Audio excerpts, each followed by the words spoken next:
Okay, guys, so let's have a little bit of fun with theory.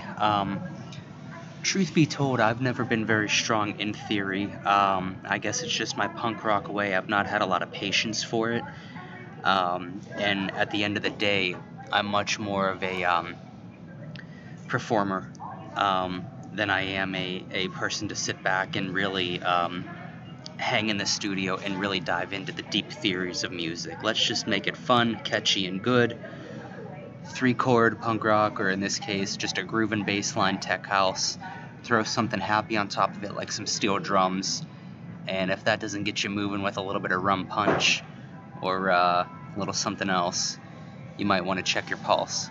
I don't like overthinking it, but that doesn't mean that you should spend a lifetime doing it the way that I did it, which is ignoring theory.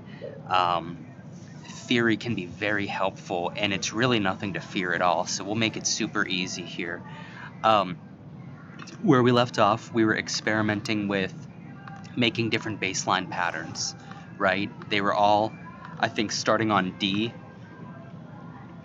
and we just had fun messing with note length and pattern. It's a great way to get the creative juices flowing. Here's the thing, though. Even if you hate theory, you need to have an idea.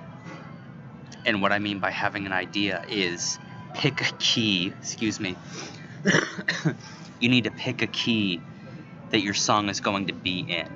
It's not hard, you just pick it, you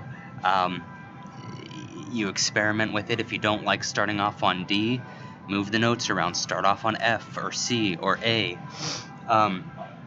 There isn't too much of right or wrong. A, B, C, D, E, F, G. Couple sharps and flats in there.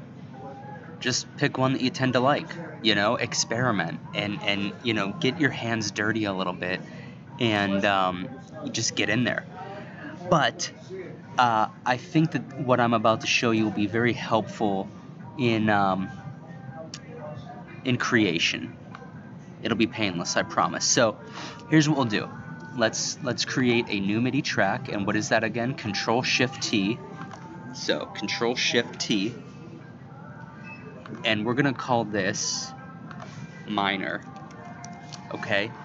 Now I went ahead and set this up already for the time of the video, but I'll give you plenty of time. You can pause the video and just copy this. So all you're going to do, like you have since the beginning of this course, you're going to create a new MIDI track. A new MIDI clip. Control-Shift-M. Remember? Control-Shift-M. That's all you're doing. When you create that, let's stay consistent with our colors here. When you create that, you're going to name this. This is something we haven't done yet. We're going to right-click and then Control-R, right? So click, Control-R. We're going to name this minor. Scale. What you're going to do is you're going to fill in these notes. How you do that, either with your arrow cursor, you double click and fill them in, or you hit B on your keyboard to turn your cursor into a pen. Same thing up here, you just click that and it turns your cursor into a pen, and you just draw them in. C, D, D sharp, F, G sharp, G, G sharp, A sharp, C. Okay? What you're going to do is you're going to take all of them, select all, so either drag down and select all, or Control-A, select all, same thing. Use your arrow keys on your keyboard and push these notes to the left by hitting the left arrow on your keyboard. What you have now done is pushed these notes past the point of 1. And I don't really know how to explain it other than since the first bar, or the first beat of the first bar starts at 1, these notes will not be heard, but they're there for a visual reference. You're going to click the fold button, and that's going to get rid of all these notes that are gaps which basically will then prevent you from ever placing a note out of the key that you're in. In this case, this is C minor, which is why we named this minor scale. We're in a minor scale here. Click fold. Now look, I can never place a note incorrectly because the only notes that I'm allowed to select throughout my MIDI clip here are the notes from the C minor scale. Now you will always be in theory. You will always be on in your key, which in this case is C minor to start. So we chose C minor just for this example because of the key of C. It's common, a lot of people use it, and it's kind of the starting point for music theory. You can change this up and basically look up just by Googling D minor scale, F minor scale, G minor scale. Any minor scale for this example is good to go. You just draw in the notes on a MIDI clip, push them back so that they're not sounding, so you can't hear them in your track. You're just using it as a visual reference, and you'll never have to worry about hitting an A or an F sharp or an E, because you fold it and all the notes that scale does not use disappears. So you're always in theory. Now, same thing down here with a major scale.